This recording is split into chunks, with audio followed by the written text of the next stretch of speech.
Welcome to the Smoking Word.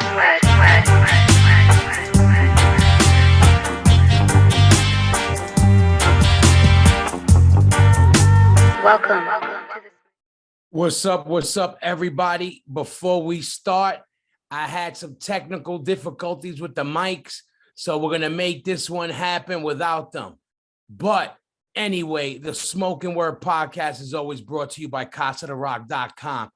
You know the deal. That's my web store. Everything is done by your boy. Everything is in-house, family business. T-shirts are $21 for 2021. So get a T-shirt, support the movement. We got slides, we got pins, and next year I'm about to drop something really, really big, and we're about to take the whole movement to the next level. But that's another story. And shout out to my Patreon family out there for holding me down. Because of you, I keep doing this, because this shit is not free. So shout out to my Patreon family, that's for sure. Patreon, if you want to support the show, you want to invest in the show, patreon.com/the Smoking Word. I repeat, this is how you get hypnotized. Patreon.com/the Smoking Word. There's tiers. You invest in the show, you get exclusive footage, or blah, blah, blah, all that other good shit. But everything goes back into the show. This is how I come back with more video, more craziness, a lot more stuff planned in the future. So shout out to my Patreon family for holding me down. Shout out to Mike Busateri. Shout out to my whole Patreon family around the planet, because it ain't just about Patreon members in America. It's a worldwide movement, the Smoking Word family. So one love. And shout out to everybody else who's not a Patreon. Listen, I understand times is tough and rough like leather, but listen, support the show. If you don't got money, it ain't about the money. You could spread the word, and to subscribe is free. A lot of you motherfuckers are following, but you don't subscribe, and it's free. So there's no excuse. So everybody out there, subscribe to the Smoking Word podcast. Follow me on Instagram. Follow the Smoking Word on Instagram. Subscribe, repost, like, comment, all that good shit. Listen, YouTube is going to be the spot that's hot. Let me tell you, Smoking Word TV is about to get busy. We're just regrouping. We're planning. We got a lot of things, a lot of special things for the future. So again, shout out to everybody around the planet for supporting. This is why we're about to take the fucking whole culture to the next level. So shout out to Hella Hot Sauce. Shout out to Warlock Cabinets. They made me a beast. So if you want, anybody out there wants some custom cabinets made by somebody who's really from the scene and somebody who really cares about what they're doing, Warlock Cabinets, yo, one love. Shout out to the Cali Care Group for keeping people's brains straight. Shout out to Pitchfork. Listen, shout out to Omerta. Shout out to Diablo's Den podcast. Shout out to my bro E. Shout out to everybody out there. Shout out to my bro Truth.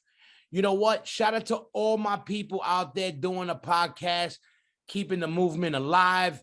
Listen, I'm getting revamped. I'm getting power. I'm feeling the power from the scene again. There's still a lot of suspect motherfuckers around, but I'm feeling the power from everybody else. And we got a lot more things in store for everybody. So listen, I'm glad to have this on this episode, an old friend. I think I did my second European tour with him, and to this day is one of my favorite tours ever. Stigma call him Dr. Curly. You might know him as Hydro from the band Turmoil. Let's set this shit off.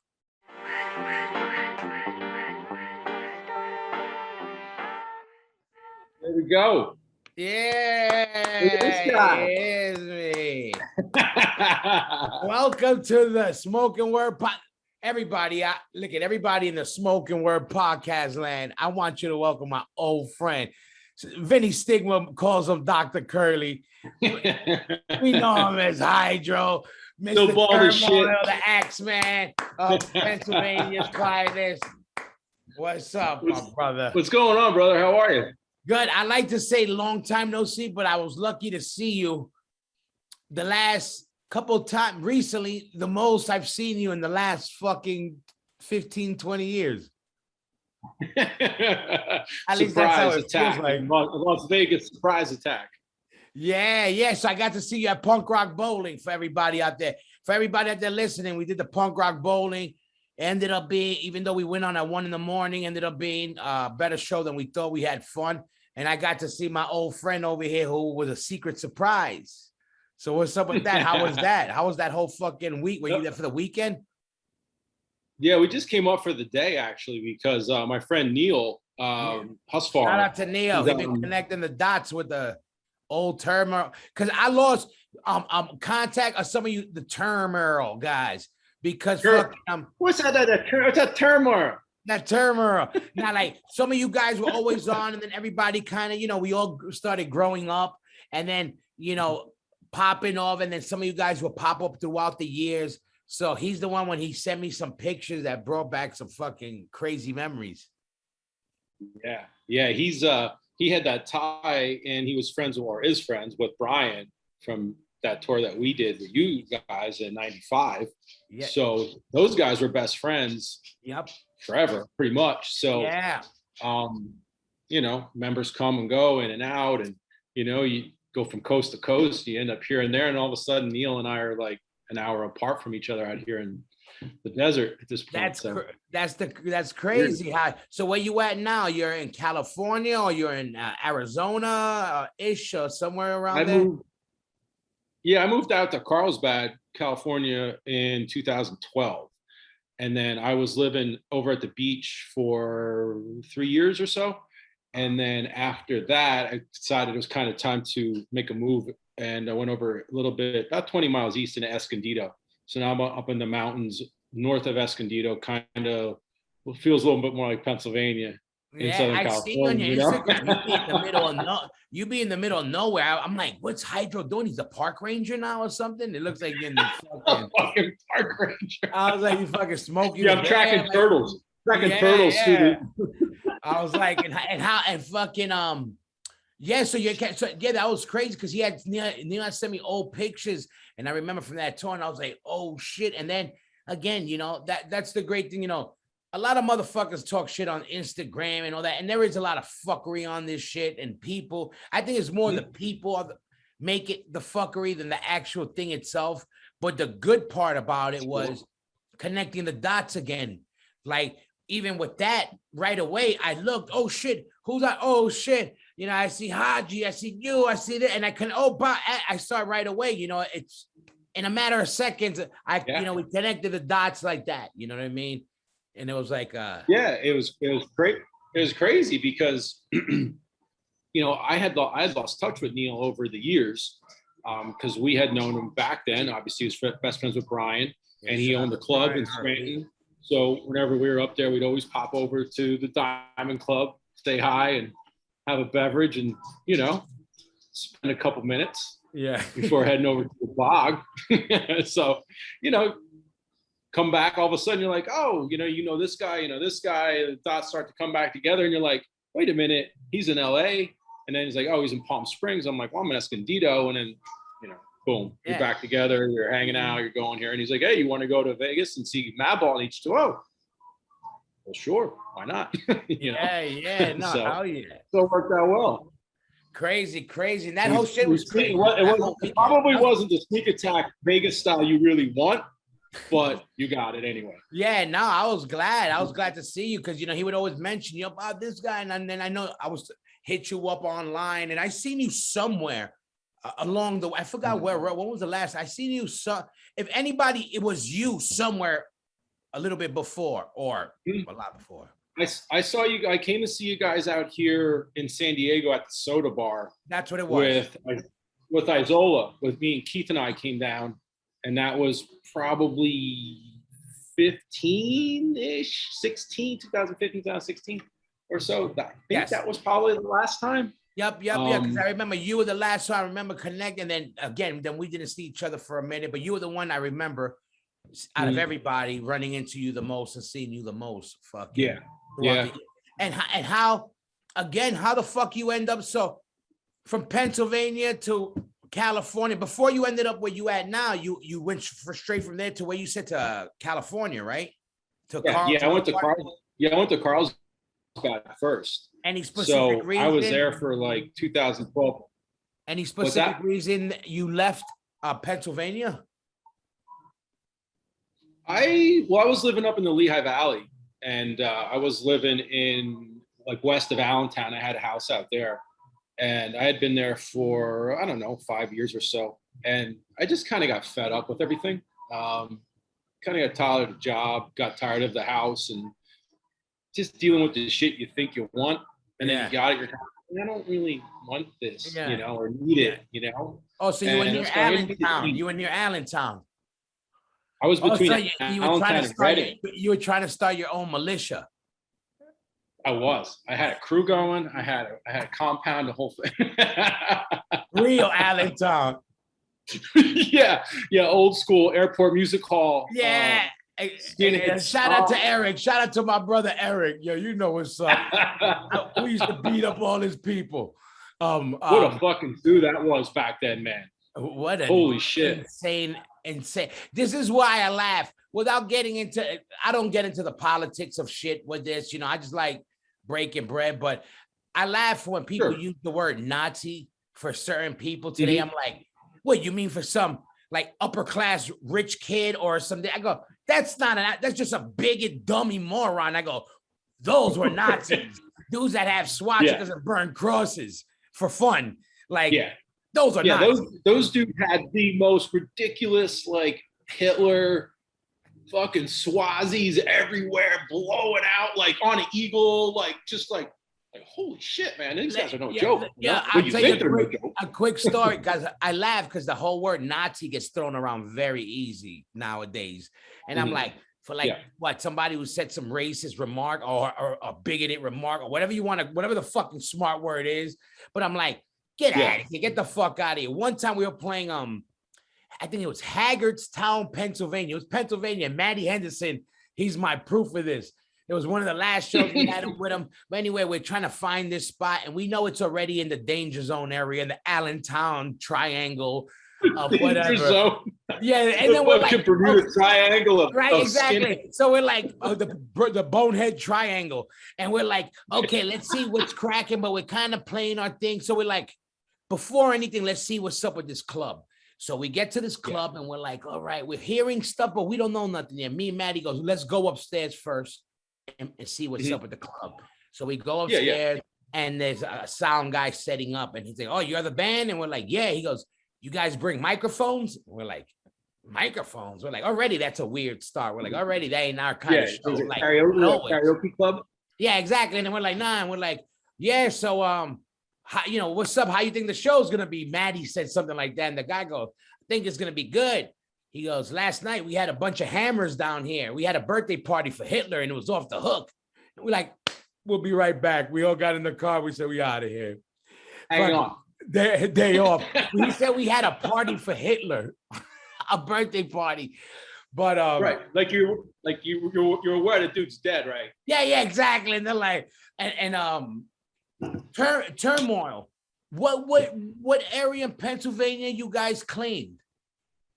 Ugh, that was always an evolving thing, because the three of us grew up in the Poconos, up in Carbon County, and Jim Thorpe. So Haji, Gula, and myself all grew up there, and that's where the band started and was based out of there pretty much for the first 4 years. So that's it. So. I'll say that's it. Would be that, and then everything. Okay. So but it became Philly because I was there. I was in college when we started it, and then Hodges had moved there in 94 or 95, and then when we got John Pushnick to play drums, he was already in Philly also. Appalachian. So everything just migrated to there and stayed there forever. Yeah. So, I know there were some people who were like, oh, they're not a Philly band. Fuck cares. No, and to be honest, I never even caught that, because in those days there wasn't a lot of bands that were even doing the full Europe tour thing, you know, it was like no Turmoil, oh, Pennsylvania more than anywhere. Cause that's why I'm asking now. Cause I'm like, wait, I think some of them might have been from a Strasbourg, maybe, or maybe not. Maybe some of them might have been from, but I was always knew Pennsylvania, never. And back then it was different. Like now there's so much more out of Pennsylvania. You could say, oh, that's Philly. Oh no, they're a Pittsburgh band. Oh, they're a this band. When back then there was a handful that you just kind of had to claim all of Pennsylvania, I think, you know. Right. You got the whole state. Yeah. You got it all. Yeah. Your 6-hour cross territory. You're from over in that area. Yeah. And it's funny because, you know what like it was funny because then when we first got to do that tour was 95, right? Yeah. Yep. That was my second European run was that. Like I remember it was like we did the Bruisers tour, and then the next thing was I think like 2 weeks with you guys. Yeah. So you guys go with the Bruisers, and then you go with these JV clowns. No, it was actually like, we're gonna take these greenhorns over here. No, we were all green minus obviously we had the OGs that were the AF dudes, but with me and Freddie, we didn't know we were just as great. You guys were if anything, probably seasoned more than us in a way, like at that time, or we were the same. And we might have been older. I don't know if I'd say we were seasoned. Yeah, but we were like in the same stage of learning the ropes. Because you know, back then it was different. That was unbelievable for us. Yeah. So all right. So before that, how the fuck you three hooked up? Did you go to school together, or just from the connect? Because again, back then shit was spread out more, and how you connected the dots was a lot different than how you do it now. So it's like we were lucky because we had a really good crew of guys, not just us, the three of us, but we probably had a crew of 25-ish or so in our small town who were all into skating. We were all in the metal. Actually, we were all metal. Yeah. First. And you know, and I was listening to Minor Threat.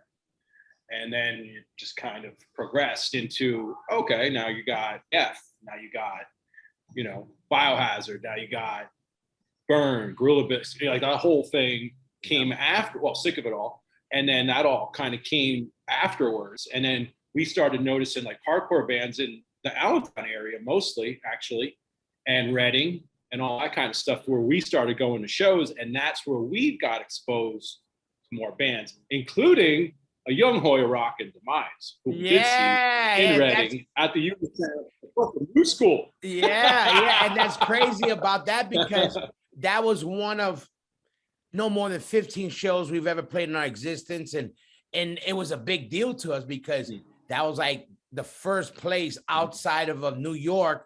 We were banned from New York, but they would have us. And what was Homeboy's name? I forgot. The promoter. Jake. Yeah, Jake was, you know, little quirky guy, but you know what? Even with the worst reputation, he gave us a chance, and we were always respectful with him. He always had us back. Oh, and that's why Demise actually played Reading like 3-4 times. We played that club as one club more than we played even one club in New York. You know what I mean? Because it was the only club that would have us back. Yeah. And back then it was wild, you know, because you had to deal with that kind of crap where, you know, you hear bands have to deal with that in LA, or had to deal with that in LA for, it's a gang and all that kind of stuff. But it's like, you know, to the point where if you didn't know back then, you had to do so much hard work to find out who is everybody, where are they from, you know, anything, you know, you just didn't have it in your hand. So it was like, if you didn't know better, you would have thought that band was from Reading. You're like, they play here all the time. I'm from here. I don't see them play anywhere else. It must be a Reading band. Yeah. What do I know? They are until they're not. Then you go by the demo tape and you read all the lines. You're like, oh no, they're not. Yeah, I know. That's how you know. But back then, you know, we used to hear Allentown. You're like, okay, you know, or that area was the only area that you're like, or whatever.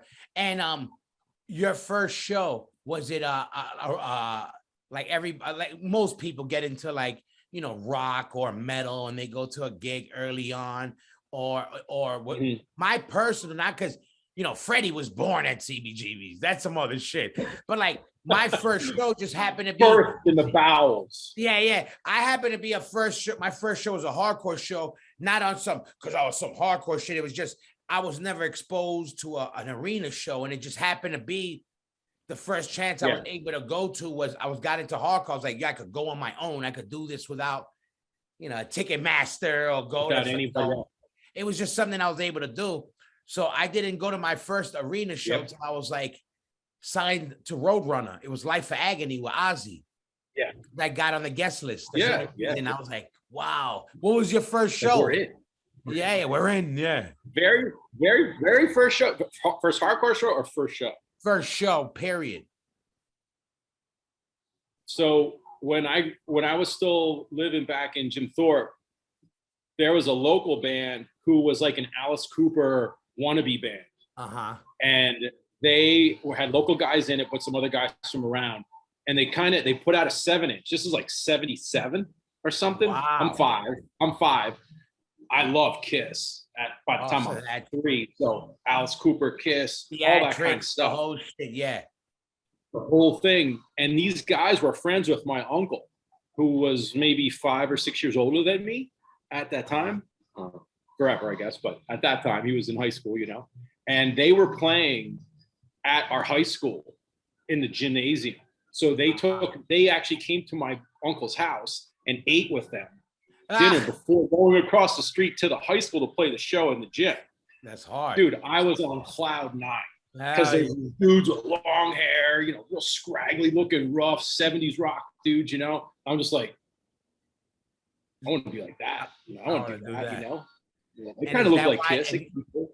And guitar, where did that come into play? Because of that? Kiss.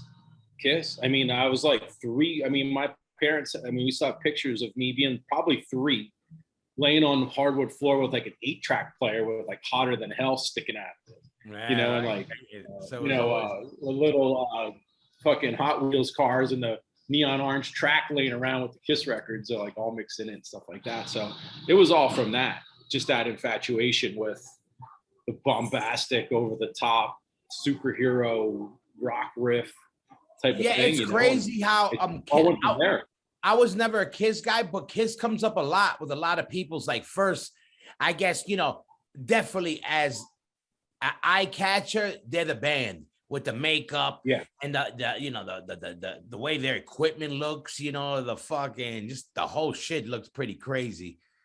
It was like Slipknot. We should do a Madball album with a gatefold with that big Kiss Alive 2 thing where you guys just up there like fucking. Yeah. I just happened opening a big fucking. I want to pop up fingers to go. Yeah, is it some of the? Just have you guys like photoshopped onto the same risers, just standing there doing exactly. all hard shit. Like be like on stage, like to get them off stage. When I'm at Freddie would have to watch sometimes, Freddie's hair could catch on fire now. Yeah, oh yeah, forget it. Oh yeah, now he definitely will have fucking. He has that Leonard Skinner hair. That mane. He's got a mane. He got a mane like you. Let's see how's the mane doing. Yeah, Christ, my mane. My mane's right here. That's my mane, right about there. Because you pulled ugly, it, great you went like this. It was like, and then that was good. Now, and let me ask you. So, all right, you getting together. All right, so is the metal like a lot of people? It turns from. A lot of people go from the metal.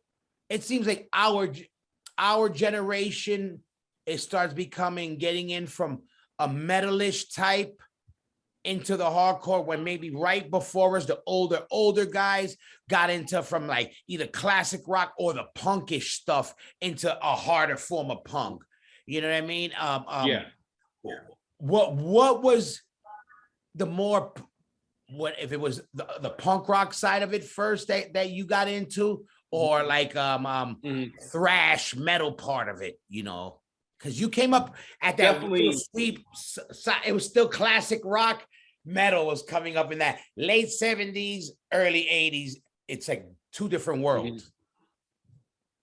I think for me, it just kind of had this a little bit of everything because I already had like the classic rock exposure because like from my dad, you know, even before the Kiss stuff, I had early Elton John records, I had Beatles, I had Stones records, um, uh, Creedence records. He had just all that kind of stuff. The Doors.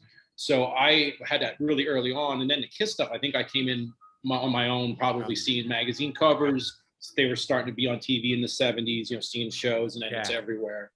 And then my uncles, AC/DC, Aerosmith, Nugent, like Double Live Gonzo, like Supertramp, like all that stuff. I remember listening to them with them. And they would just give me their albums all the time. Cheap Trick. And then it just kind of evolved.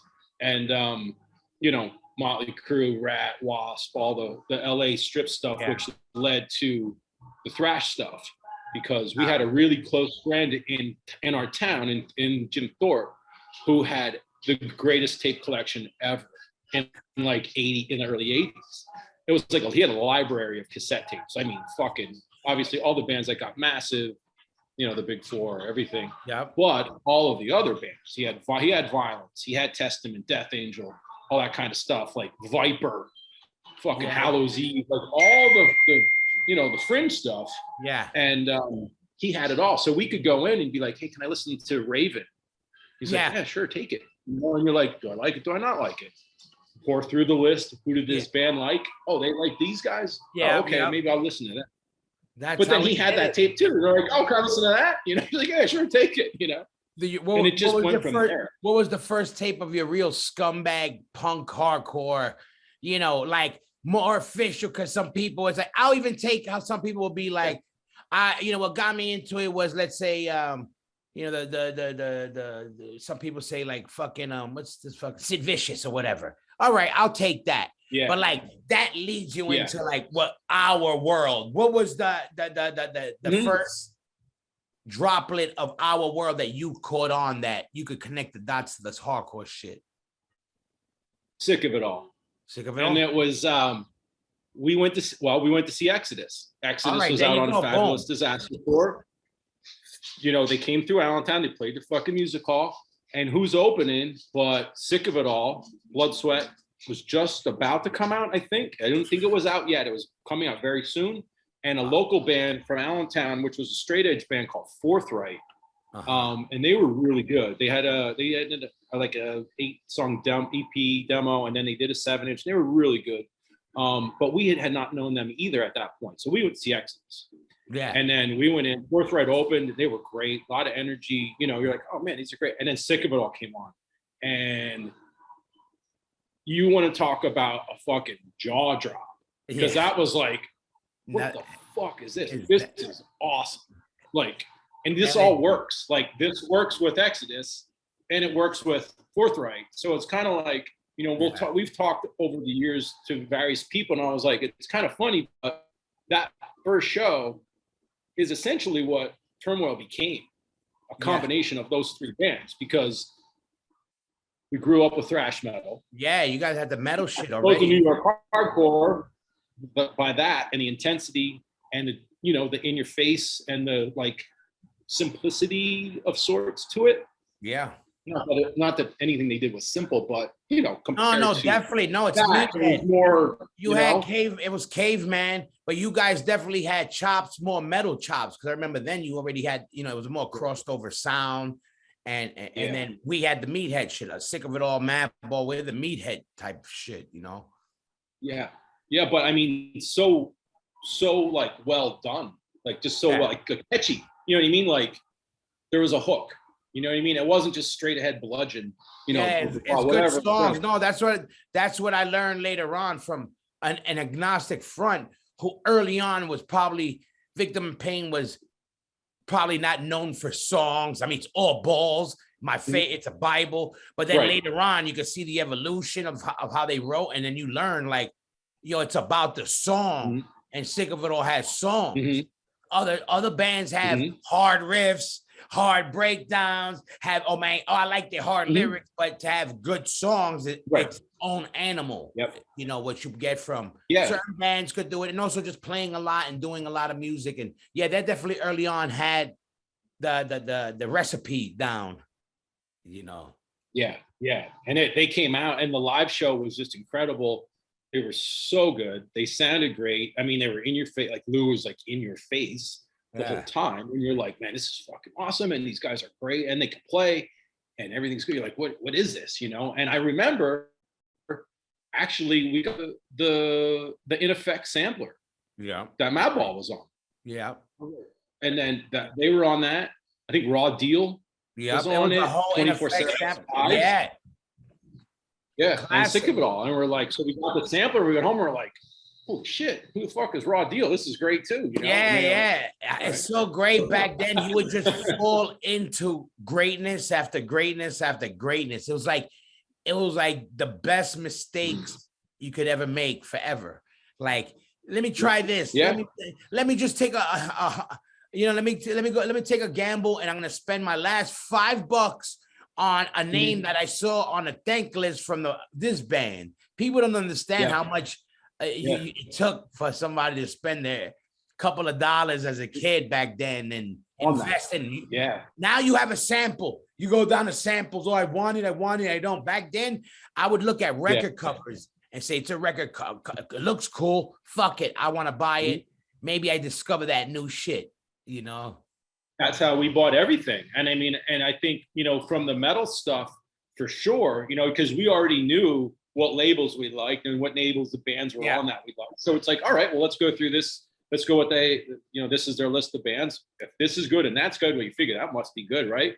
Go to the record store, look at the album cover. Is the art cool? Do these guys look cool? Yeah. All right, I'll try this one. And then it's like you got 4 or 5 guys. You're like, well, we only got like $10. It's like, well, how about you get that one? I'll get that one. Hell yeah.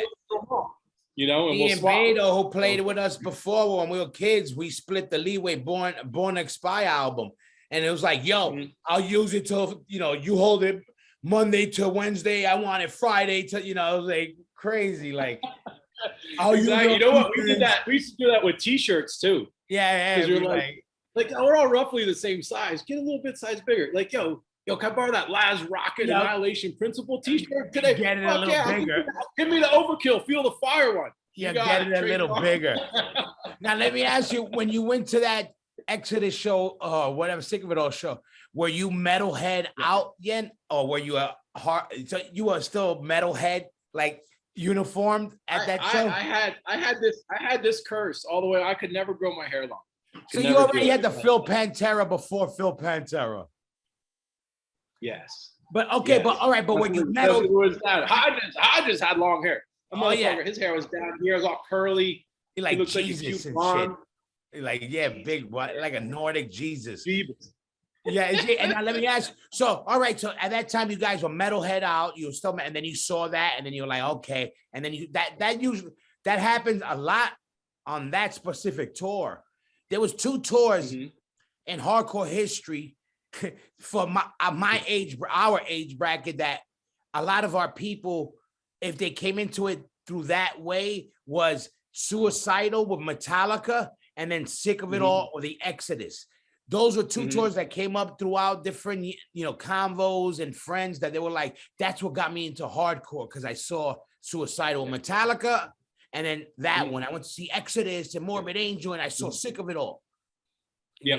Classic. That was even better then too. And I think like what you meant when they did that Sacred Reich, Napalm Death, Sick of It All, Biohazard one a couple years later, that had to be huge for the crossover potential at that point, because that was probably 2 years later and everything was that much farther along. I would think for them that had to be a huge exposure, on a national level. I don't know if they were on that whole Exodus thing or not, but I think that's the right one. They big, And then, so as you guys hanging out or whatever, you're gonna start a band. You say you're gonna how does Turmoil start? Like, what? First of all, what the fuck? How you got the name? I know it as a word, but like, who came up with the name, and was there a reason behind it, or you just like, yo, it looks good? looks cool, sounds cool, Yeah, crazy. It That's works. usually, Yeah. that's usually how it works. We were like, after that Exodus show, we had already been playing individually and doing stuff and like working on songs together and whatever. Maybe not originals, but trying to learn other band songs and all that stuff. So we ended up going to the Unisound in Reading and seeing a lot of shows down there after that. Saw Gorilla Biscuits, and, all kinds of Burn and everything. Yeah. And we were like, well, we can do this, so let's put it together. And so at first, the band was called Forward Step. So it was very like straight edgy lyrics, that kind of stuff. And then as it progressed, then you found the bottle of beer, and then that went out the window. Then you went to college, straight edge till college. And then beer balls were invented. Yeah, dude, we used to punt those fucking beer balls out the window of like the 6th floor, right onto like West Philly and the like 42nd Street, trying to hit the train going. Yeah. But that was getting ready. That was tour prep for Europe. Exactly. Yeah, exactly. Cannonball, fucking. With you guys, fucking throwing bottles at everybody, trying to take out. Shit happens. Shit happens. Yeah, well, you got to defend your turf, right? Yeah, exactly. We had that. Go ahead. Who's the one that said, let's call it Turmoil? The guy who was drumming for us at the time, his name was Keith Canarella. We had a bunch of names together. We're like, let's just try and come up with something different. We can't stick with this name. We need something else. And a bunch of us we just kept throwing names out, putting one piece of paper until it got to the point where you're like, I like this one, I don't, just kind of whittled it down. And it got to the end, you're like, makes sense, fits the scene, fits the vibe of what we're going for or trying to do or whatever, and like, it sounds good. It's short. Yeah. No, it's great because syllables work, I ask because sometimes, a lot of times it's like that. And then sometimes there's people that have this big, like long, I was sitting under the moonlight one night and then, and this happened to me, an apple fell on my head and, finger in my butt. And it came to me, the vision. Yeah. It was actually on the tip of the finger. Yeah, exactly. I felt a finger in my butt and then a hypothesis, synchronicity, all these other words. I don't know what the fuck like mean. A vision. Yeah. A vision. I like it. And then pontificating under a tree one day. The sophisticated, masculated, the white man, I forgot. Anything you can put "aided" on to the end of, that's what I was doing. Yeah, and when you guys, now back then, did you guys do the demo thing? Not that, because that's a thing, like that's a thing that's a lost art. The demo now is like almost not a demo. It's almost like now people put out a single or put out, my MP3. Yeah. It's not even like a demo. It's like, no, you automatic are in. Like, there it is. Yeah, it's got to be weird, like, especially for someone like our age, coming from that point in time. It's like, you don't go I'm sure you got to go through the whole process, of course, getting to where you're at. But I think what you had to do back then to get something actually physically recorded, because you needed a physical copy to give to somebody, is kind of like, holy shit, this is a project, it's a real project, and that's where it kind of comes back to Jake from Unisound, because that's where we recorded the demo. He had the studio Jake there, was awesome. Yeah, down the street above because he lived there. Yeah. And we actually recorded the Forward Step demo there. Wow. Originally, and then played the shows at the Unisound under that name. And then we were like, we got to change it. So we came up with Turmoil, went back to him and did the next demo with him. And then he had a physical copy to go. Got you. So you were doing the demo. There's the Jake thing again. Yeah, shout out to Jake. He's almost like, a forgotten guy, an important guy for people, of course, Philly, of course. But Reading had a place at that time because that was the other place.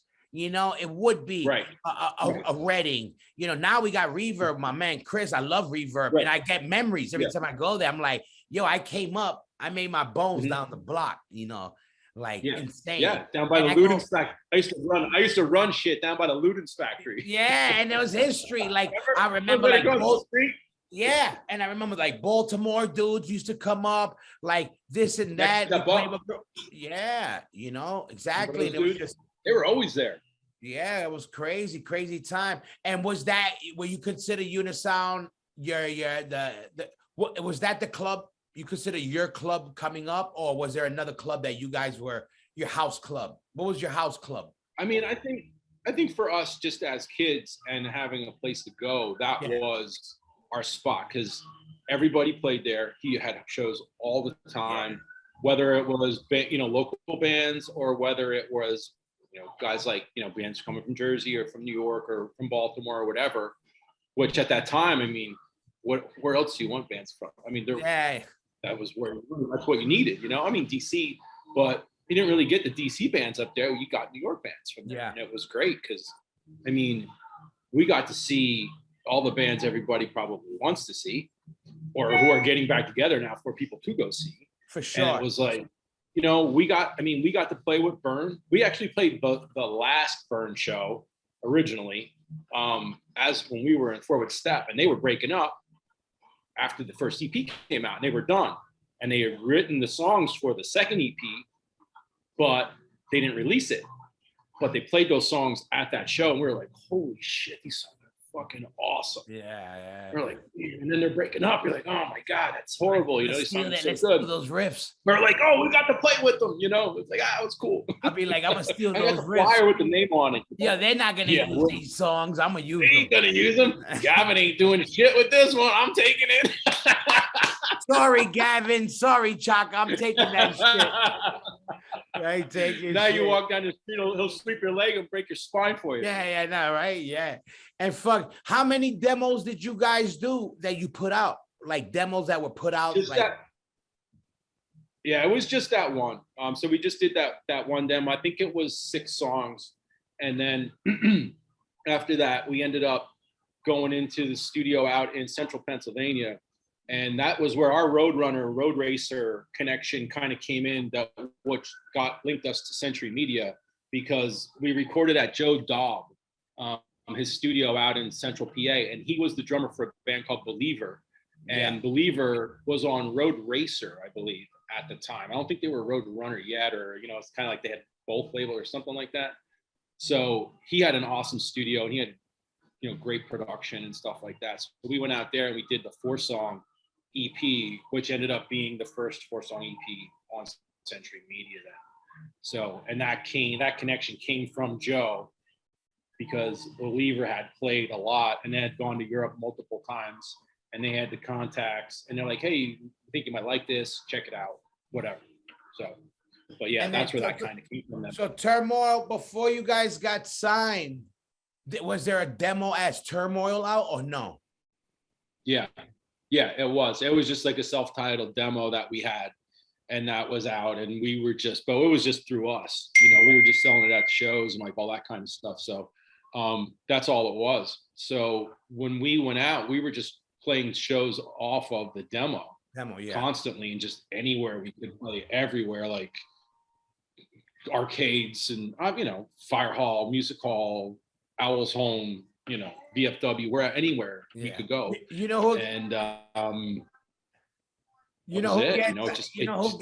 gets amped every time I talk about you guys is Jules Jordan. Yeah. Oh my God. So, he's best friends with our drummer. Like, they went to school together. I didn't know that. I just know he loved, he's always, Turmoil, anything Pennsylvania, but he's always. So, shout out to Jules Jordan, everybody out there, for you perverts out there. We spent a lot of good time. We spent a lot of good nights in that house up there. Yeah, there you go. And then you did so you did the one demo. How long when you came out with the demo before you got signed? I would say probably 3 years. All right. Oh, so you worked 3. Yeah, we just did, at that time, it's like, I was like 20-ish and everyone else was younger. So it was like, we didn't have vehicles. You didn't have stuff like I would always talk to my friends' parents and borrow their vans or borrow bigger cars where we could throw all the equipment in the back in the trunk and drive to fucking Canton, Ohio, play a show, from Jim Thorpe for, $40 and then drive home and all that kind of stuff, but it was awesome. We loved it. We're like, oh my God, we get to leave the state. Oh, great. Let's go. Hey, look what we can say we did. Right. We went to Ohio, Yeah. Well, that was the shit, to be able to leave your neighborhood, just be like, wow, to actually do what we do, and somebody would actually book us somewhere. That's what was the big wow. Yeah. Like, and they care. Wow. Okay. Great. Well, we got here. They actually looking forward to it. And they knew the lyrics to the songs. You're like, that's cool. Yeah. Right. And we made it. No, for sure. And what was the first European tour you guys did? The Madball one. That was your first too. Oh, that was my second. Oh, so that was your first. Yeah, that was the first. That was our first thing, and it was like, for us, I mean, we were so intimidated. I mean, we're leaving the country for the first time. Yeah. But B, it was like, besides Sick of It All being the first exposure to New York hardcore, I think the first record that probably connected was probably AF Live at CBGB's.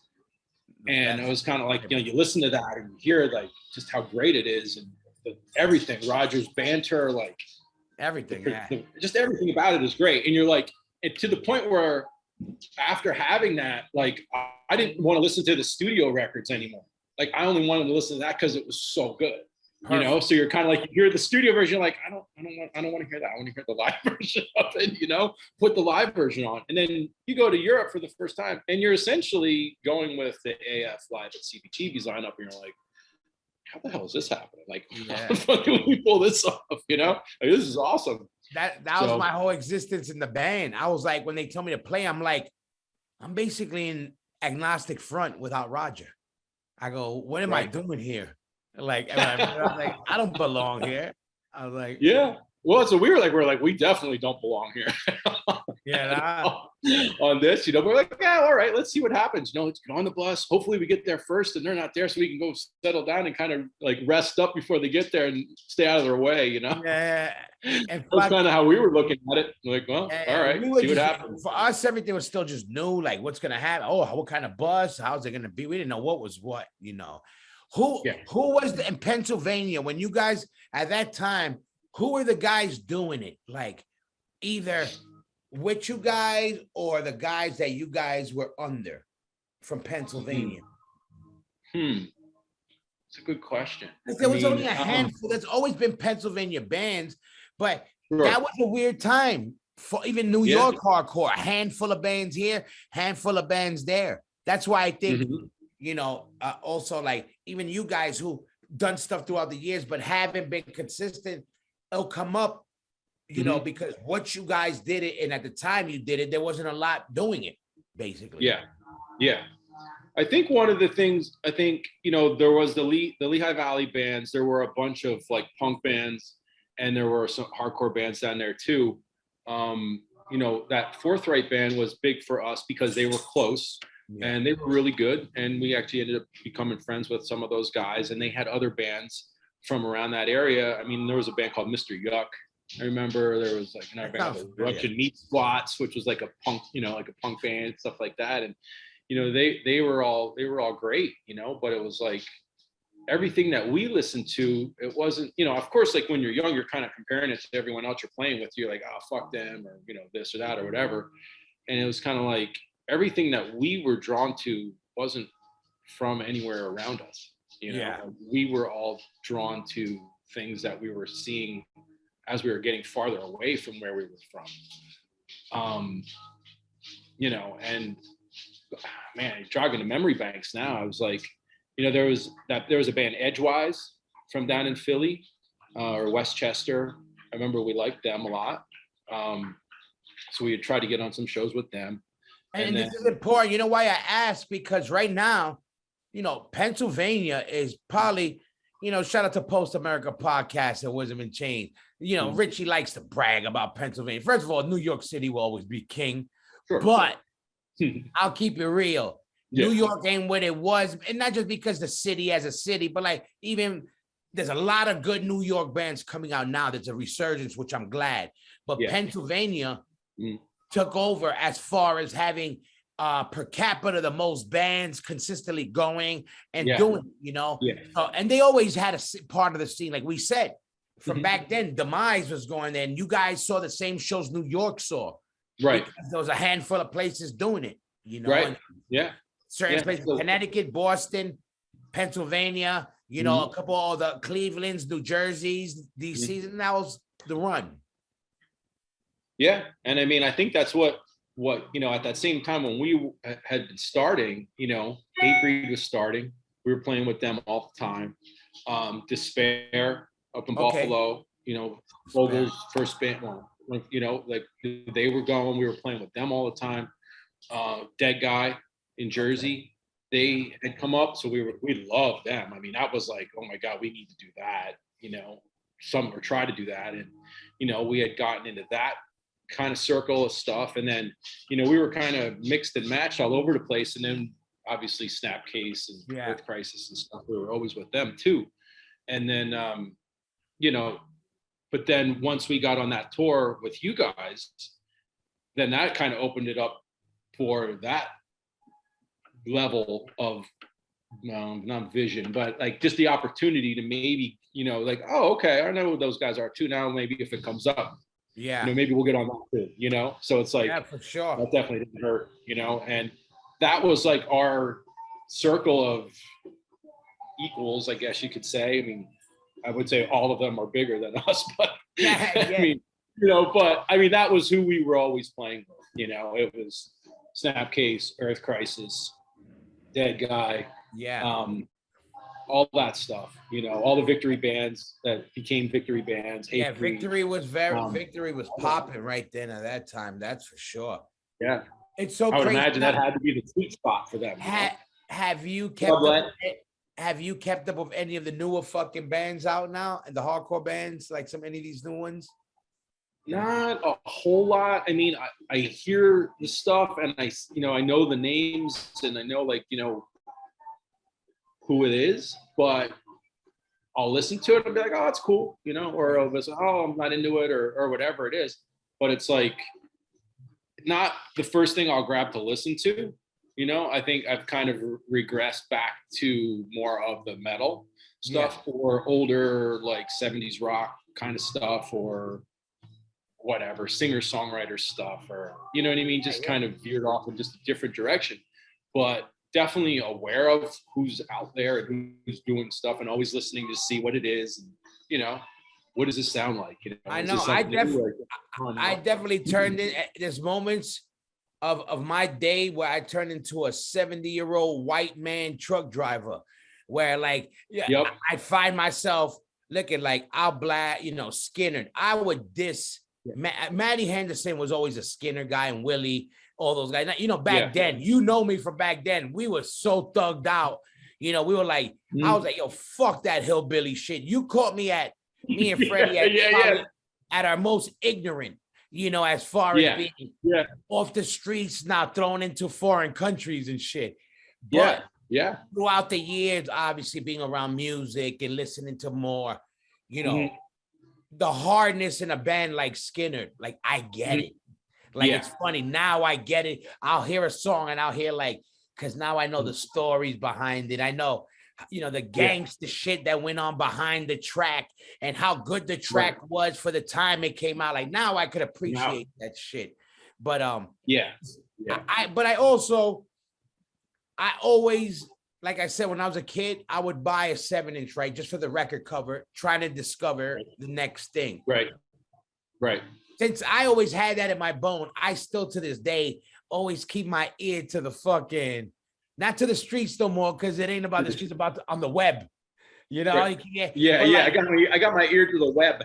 I got my feed out in the web, but I like hearing of like what the next generation is doing, and not just to talk shit on it, because people talk shit on us when we came out. All the old dudes, people now like Madball, old school, blah, blah, blah. First of all the old school dudes talk shit on us back then because we were too hip hop, too much graffiti, too violent, to this, to that, to that.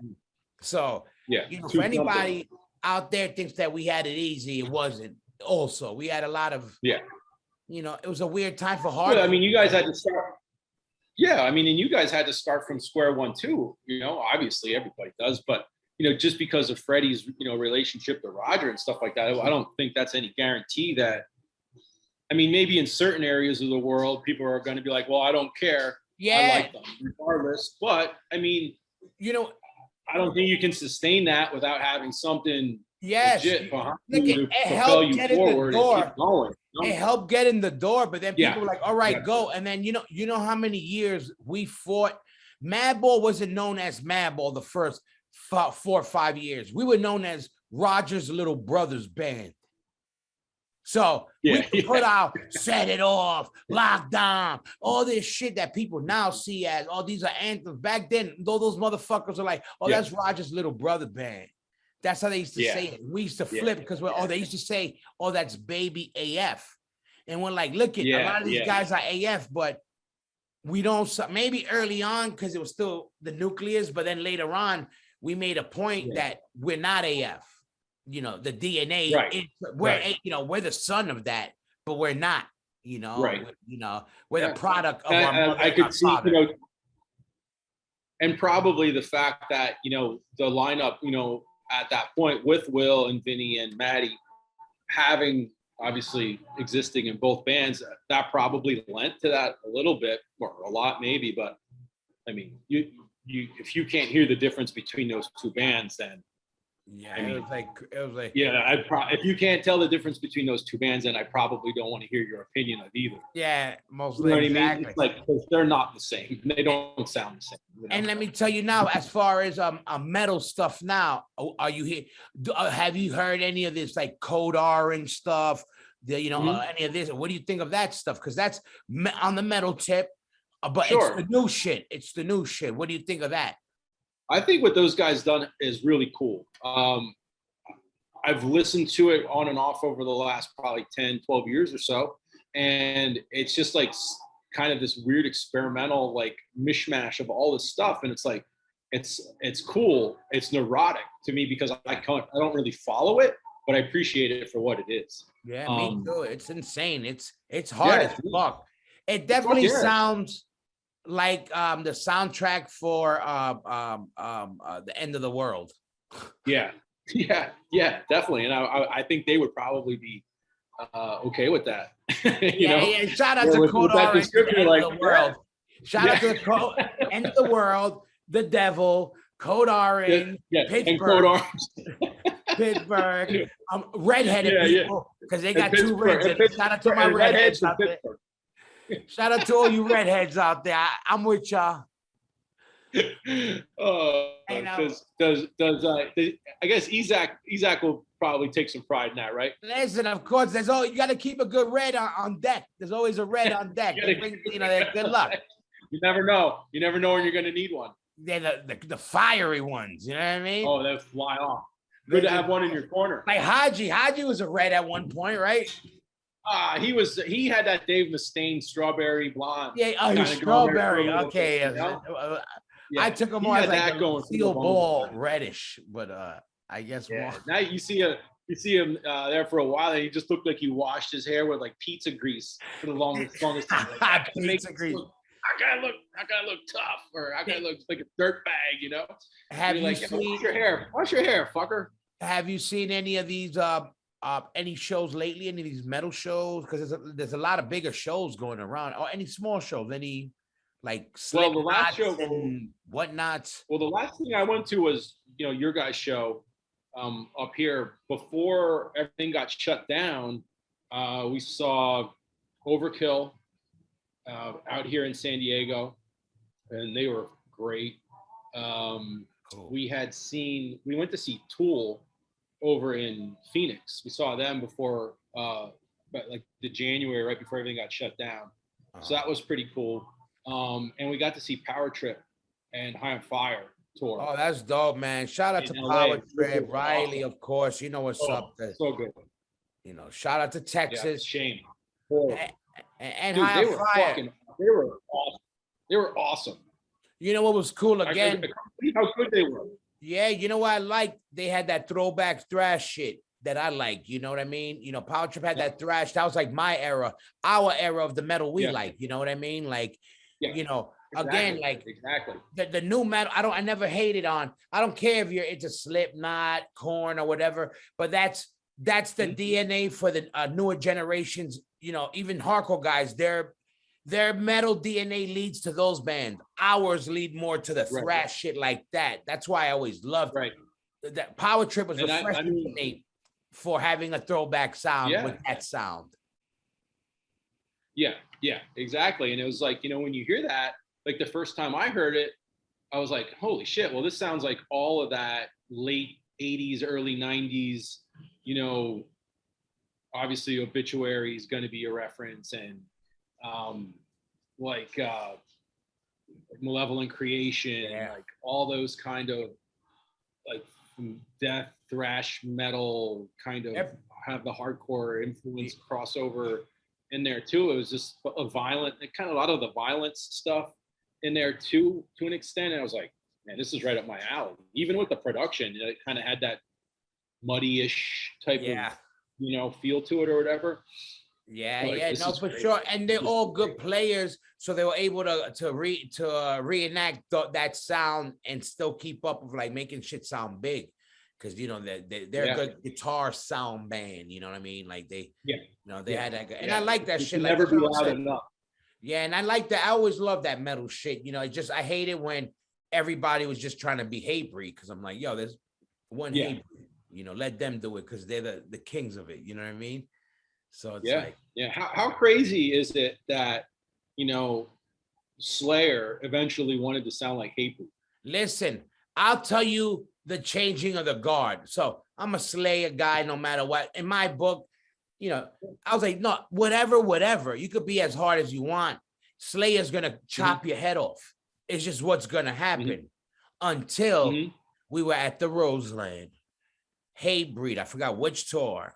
Opening for Slayer, and they took Slayer's heads off, not by a little bit, by a lot of it.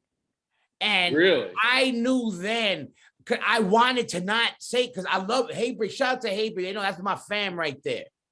And I wanted to never have to say that about Slayer, like them take a loss. To me, that was like, no. I wasn't even like, fuck, Hatebreed killed it. It was like, yo, Hatebreed blew away Slayer. It was just hands down. I fucking say it. And I love Slayer. Yo, shout out to Slayer. But yo, Hatebreed fucking smoked, yo. But right then I knew. I was like, you know what I said? It felt like when Rocky cut a Drago. He's bleeding. Yeah. He's human. He's human. I was like Hatebreed's like, we're gonna take him down. Yeah, this is great. And you know what? Hardcore motherfuckers. So you know what I mean? So I was real amazing. But like what you said, that whole time frame was unbelievable. And then again, and I love it because again, bands like that, like now it's Turnstile, different style, but like they're taking the hardcore umbrella. If people like these bands or not, they come from the scene. They still rep that they're from the scene, and they're gonna take it into those waters, which we need, because this shit gotta be this hardcore shit gotta be respected, like the metal, the rock and roll, new wave. Everything gets mad more respect than the hardcore shit. Yet all those motherfuckers listen to hardcore at one point or still do. It's a fact. Yep, exactly. And it's like, for what they're doing, the exposure that they're getting and giving to, obviously themselves, but then everything that came before them. And it's just kind of the same thing like we were talking about, like sooner or later, those people who like them are going to look into like, well, what do they like? What did they listen to? What did they grow? And then it's going to, filter its way back to you, No, it's like, look you know what I mean? So it's like yeah. No, like right now, like Rolling Stones. I don't know them personally, but I'm sure they're respectful of. But like Rolling Stones, shout out to the Rolling Stones. Keith Richards, how everybody talks about, how's he still doing it? Look at, I hear you. No, Yeah. fuck that. How the Yeah. fuck is Vinny Stigma still doing it? Because Vinny Right. Stigma don't got millions of dollars, fucking whatever doctor he wants, whatever fucking nutritionist he wants, even for drugs, the best drugs or whatever, keeping Keith Richards alive. Like, let's keep shit to perspective. And I bet you somewhere down the line, Keith Richards know who the fuck Vinny Stigma is. I bet you. I'm sure Because they do. you know why? How can you not? Like, it's just people that were around that long and that were doing music. Because Keith Richards, those guys were music guys. They were in the scene playing rock and roll in the same bars, same scenes. Like, they all, look at Rick Rubin, Stigma, all these motherfuckers were in bands at one point. Like, people don't even know some of the combinations of people that were together back in the day. It was like, and I think that's fascinating, like over the time. And it's just like, we were talking about connecting the dots earlier on. I mean, with people in and out of music all the time. I mean, there's so much crazy things that you read, even to this day. You're like, I had no idea that, so-and-so was connected to so-and-so through whatever. And you're like, man, that's crazy, but now that you're like, oh, it makes sense, Yeah, no, for sure. People bug out all the time. And I tell that, I go, I'll tell you, a lot of people bug out. I go, you'd be surprised. I like doing that. I like almost pulling shit over people's eyes that they wouldn't expect. Like in our one of our last videos, we have a Rev Up, the Rev Up video we did. Fred Durst is in it. We got him in quick. Well, let me tell you something about Fred. A lot of people, some people, Fred Durst, like people caught it, but they don't, and you have a lot of people, that like love to talk shit and whatever, but I say it now and I'll say it for the rest of my life. Shout out to Limp Bizkit and shout out to Fred Durst, because one, they heard shout out to my boy Big Chris in America, basically was working with them doing security or whatever it was, and Fred Durst, they was somewhere playing, there was an AF show, they were playing, he goes, yo, I want to go check out AF, and they were like, yo, you know AF? He was like, yeah, as a kid I loved them. He was like, yo, those are my fam. They went, Fred went to see AF, loved it. And then he's like, yo, if you like AF, check out my boys, and gave him the Madball shit. He heard, he goes, yo, this shit is dope. Yo, you think they'd be down to do some shows with us in the UK? Let's ask him. He met up with Freddie. He said, yeah, maybe we do some shows. 2 weeks later, we were on an arena tour in the UK. Okay. How awesome is that? Not because Madball brought any ticket sales to that. Number one. Number two, he loved it. He liked it. It wasn't in the height of Madball where, we're the coolest band around to have on your agenda. He heard something and made it happen. I can tell you right now, there's 1,000 big scene, hardcore band or whatever that could have and said they would have took us out on tour back in the day and never did shit for us. Hardcore metal bands. We were the biggest metal band on the planet at that time. And everybody out there, I won't pull names out, but Google how many times we toured with so-and-so metal band who we were on the label. So I can tell you now, none, because nobody took us on tour. So we had to do it ourselves. Yeah. And a lot of them they take you out on like that just because they like it. They see it, they those codes, and boom, I got to do Wembley Arena with a New York hardcore band fucking doing Wembley Arena. Period. You know why? Thanks to Fred Durst, the guy that people hate them. Because of him, New York hardcore was in the motherfucking building. So, again, I like connecting the dots because who would have thought? I wouldn't have thought that, but the universe is beautiful in some ways where I think after you saying that, knowing like what they sound like and what they're into, it's not really a surprise at all, because just because their end product is what it is, I mean there's obviously lots of parts of their songs that are very heavy and come from a metal whatever background. So I mean, they didn't make it up, they didn't drop into their lap. They obviously heard it someplace. So does everybody think? I don't think that's a big surprise. Yeah. Does everybody think? I love Pantera, but does everybody think Phil invented a bald head and army pants? He just bit every fucking hardcore band ever, Agnostic Front and so on. Sure. But you know why? But in all fairness, this is why. One, I love Pantera. Don't get me wrong. he always gave props to AF. So I always salute them, for that part. They always gave him props. That was one of the things that always baffled me, because, early on, the Cowboys from Hell stuff came out, and it was like, oh, this is pretty cool. And then I think on the next record, you started seeing him wearing Crowbar shirts, and you started seeing him wear I Hate God shirts. And like for us, we were like, holy shit, he's wearing an I Hate God shirt. Like, oh, that's crazy. Not knowing the tie or where anybody's from or any of that kind of stuff. You're like, holy shit, that's awesome, And you're like, okay, that guy must know what's up, And then you're like, you get older and you figure out the ties and all this kind of stuff. Yeah. Like, oh, there it is. Shout out to NOLA, New Orleans. They got that shit, and they have a connection with the New York hardcore shit.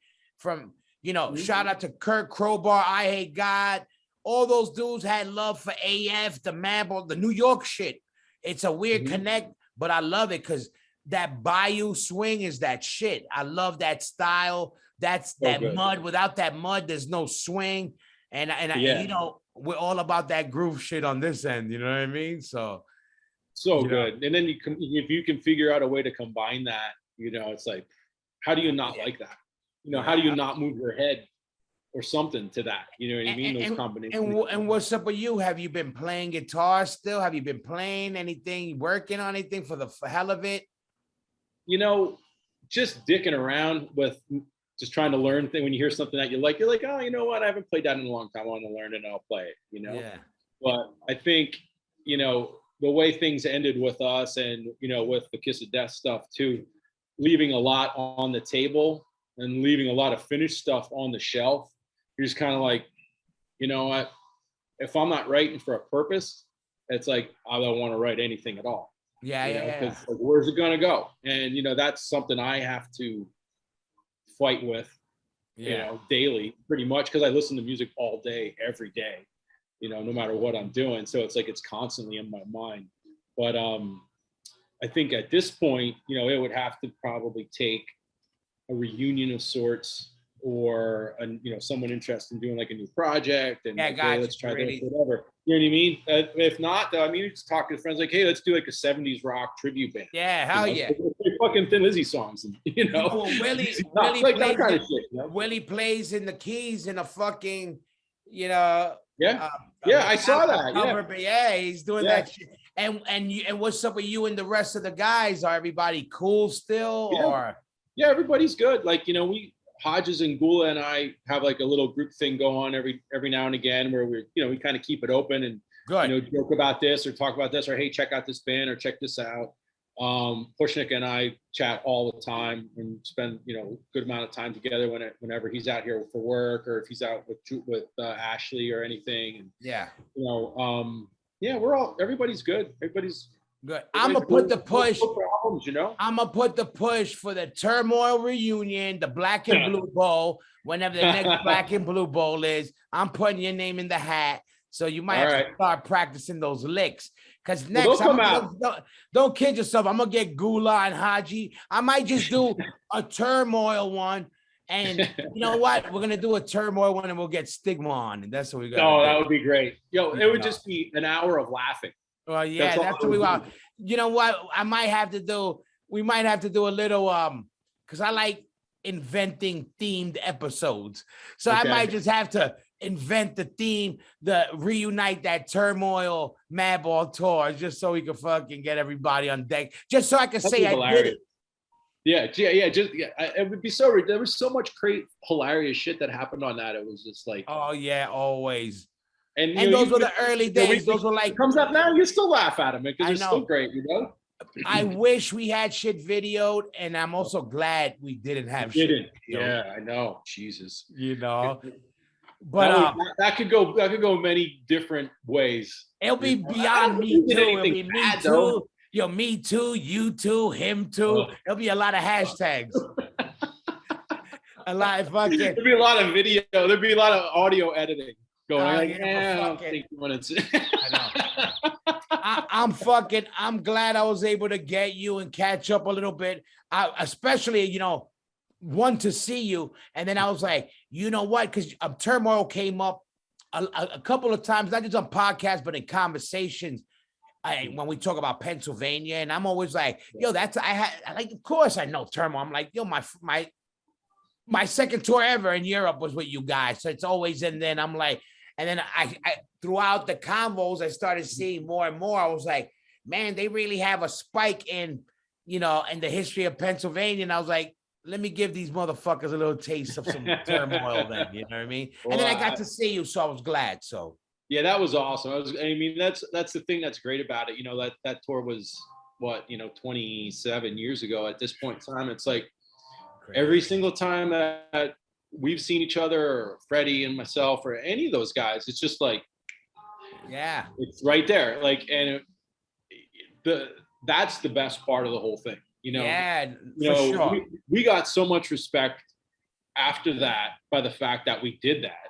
Yeah. And I think for whether it was rightfully on our shoulders or not, I mean, everybody thought we were a lot of people thought we were a New York band. And we're like, well, no, we're not, and then you'd see it on flyers. You're like, we're not anywhere from there. I remember that. And we're like, all right, well, whatever. We didn't say that. Because it was it was you guys always, and then the AF, Madball Connect, and these guys, exactly. And again, it was a different time where it was a smaller nucleus of bands that were, working in the same time. So no, it was glad, and I'm glad because I think it's important. One, I do this to bug out and connect with my old friends. Also, I like we are the fault for the next generation. If they're fucked up and not knowing the history, it's our fault. Yeah. So I do my part by when I'm having fun, I also try to throw some gems out there and be like, these are the guys you talked about. I know them too. Right. People just think we're on this and that. Like, God forbid. Oh, Earth of Crisis, straight edge people. People think like we're just, in a jail cell or like, fighting pit bulls or something, Yeah. Like, but this is something that we love. We're hardcore kids. People forget, and I'm not just a part of this. Like, I'm a fanatic of it, of the history of it, and I love that the whole thing, and and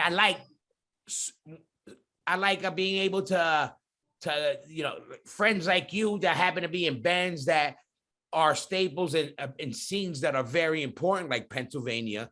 That's why I'm glad to be able to get you on and let these new guys see. Also, these new guys that heard of you guys, to be able to catch that and learn how rich their rich scene is. You know what I mean? And fucking yeah. But I'm glad I was able to get you. We're definitely gonna do a Turmoil one. Hydro, anything you want to let the people know before we get out of here? Anything? They're all over the world. A lot of Europeans at all. Tune in. Just so keep talking shit. Just keep talking shit, buddy. Exactly. Well, I'm putting in that. So you heard it here, everybody. If you want that fucking Turmoil reunion, hit Hydro on Instagram. Hit Gula on Instagram. He might be off, but you'll find him. Hit Haji on and let everybody know we want that Turmoil shit. And Hydro, I'm glad I was able to get you. One love, shout out to you. We'll be in touch. This is gonna come out, I think, next week. I'll send you the flyer and info. And we'll talk soon, brother. Sounds good, my man. Great talking to you, and thanks for having me on. Hey, take care. But we'll talk soon, Hydro. Be safe. I love you, brother. One love. Take care, buddy. Love you, Hoya. Peace.